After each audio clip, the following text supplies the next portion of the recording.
Ace Detective. Are you here for more books?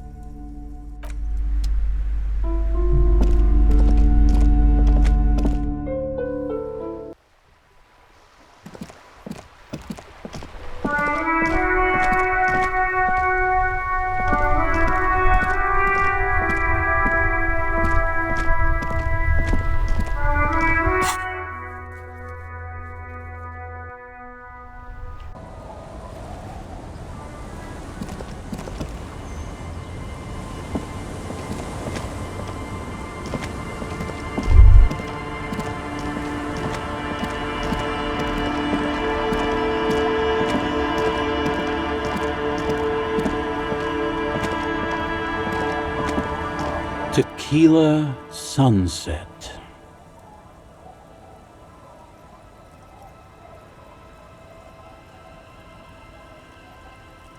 Not that I can think of, currently.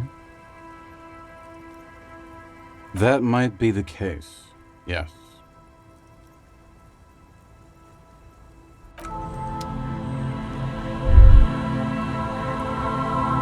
Tequila Sunset. Right. A story specific to Martinez and its history. I've never heard it mentioned outside of here. At first, I thought it was a joke, to be honest. But I've been on the coast 8, 9 months now, and in that time I've seen at least 3 expeditions come through, searching for something.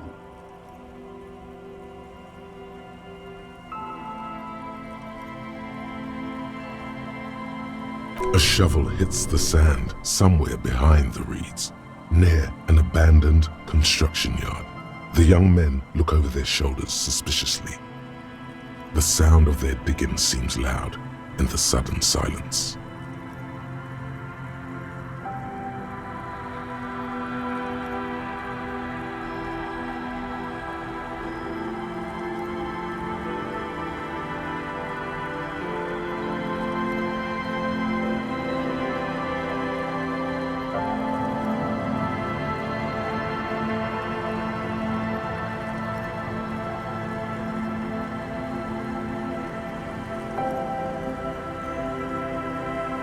No, Tequila.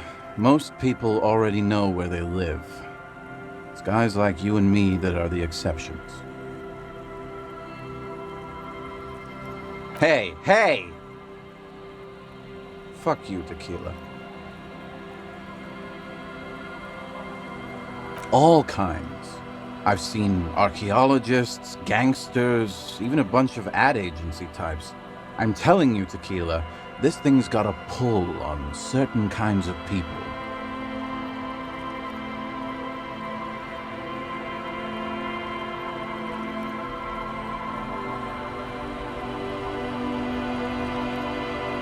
You know, obsessive types. People with predilections.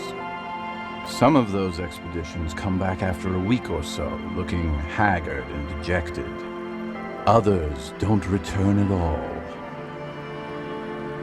The first time I saw one of these expeditions, I thought they were fucking with me. There was no way it could be true. It was just too high concept, even for me. There's no way. It can't be. Or can it? You know. I'm not even sure I should be telling you this story, to be perfectly honest. You're in a fragile state, and it might be too much for you to handle. Okay, fine, I'll tell you. But I'm warning you, it's pretty out there. Our story begins at a legendary design studio, right here in Martinez. There was this designer. His exact name is lost to history, but in life, he was a legend. Made it big in Aranya, where he did some real pioneering work on grotesque and sans serif typography. A fucking genius, man. That is, if he even existed. Who knows? It's an urban legend, after all. He existed, all right. You feel it deep within your basal ganglia. He was as real as you are.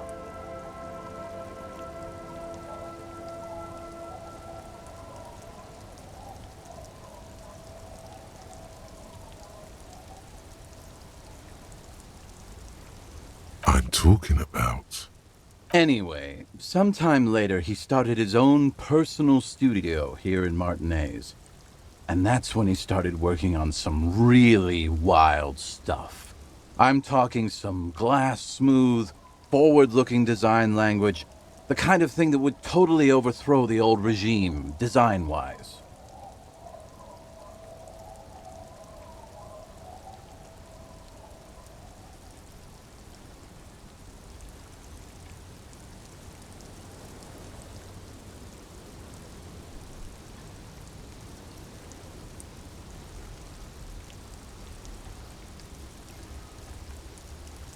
A paradigm-shattering revolutionary? But then something turned. You see, it's widely known that nose candy and pioneer graphic design work go hand in hand.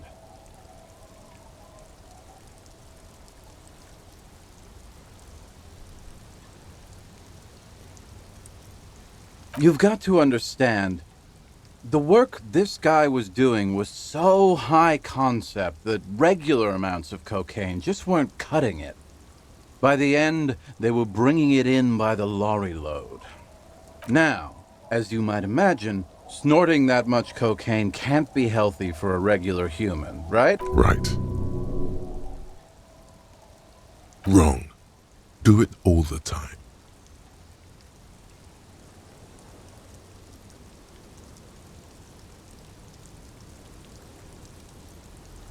All day, baby. Hey, tequila, pay attention. The story goes that one day he was balls deep in work on what he thought would be his pièce de résistance, an advert so minimal it contained neither text nor images, just pure white.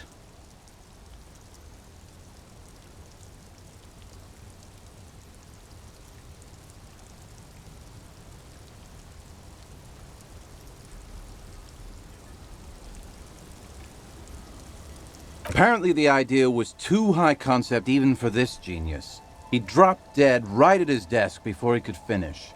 His last words are recorded to have been, "It's as white as a blizzard of cocaine."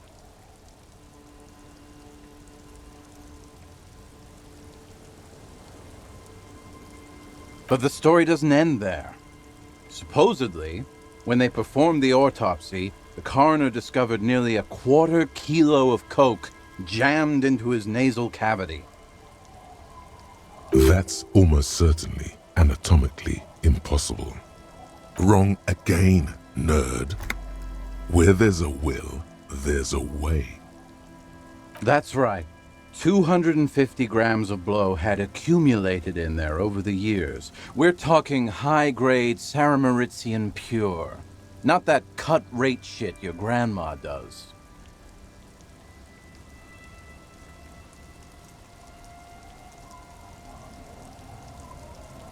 There are those who believe the designer was buried with this 1/4 key of nose candy still lodged in his sinuses. That's what those expeditions are looking for. The cocaine skull. The cocaine skull. No. Wow! Here's the kicker. This designer, this lead designer of a world-famous design studio, was born in Martinez. A local boy, Martin Martinez. That's why he brought his studio here, back to where it all began. And that's why they buried him here, too.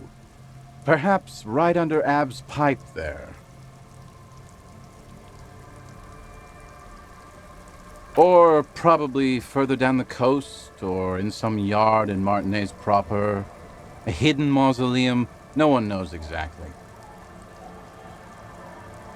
No, my grandma always told me his grave lay somewhere on the islets on the bay.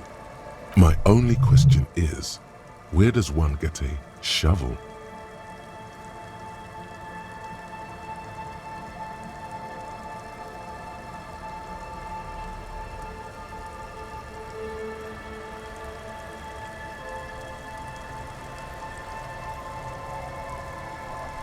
They're pretty vague about it in general. The gangsters like to claim they're looking for the grave of a friend, with picks and shovels. The archaeologists act all official about it, saying they're conducting serious research. Honestly, I think they're not really scientists, just rich.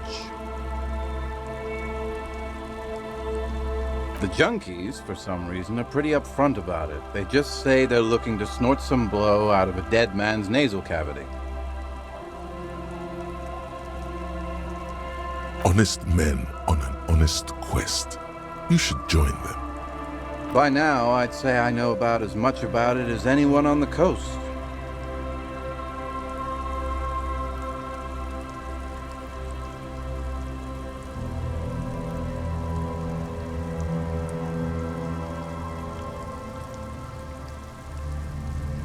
Whoa, whoa, whoa. Hold on just a minute. Finding it right now is literally impossible. What? For one, the way is blocked by that big lorry that says Delta Logistics Company on the side. You definitely have to search the area behind that lorry too, yet it is impassable. And second, outfitting an expedition like that is expensive. It'd have to be a big production to do the Cocaine Skull justice. You need new gear, people who know what they're doing, all kinds of provisions. It's just not feasible within the economic and temporal frame of our current setup. Matter of fact, unless a bunch of money just falls out of the sky, we might never know what's up with that skull.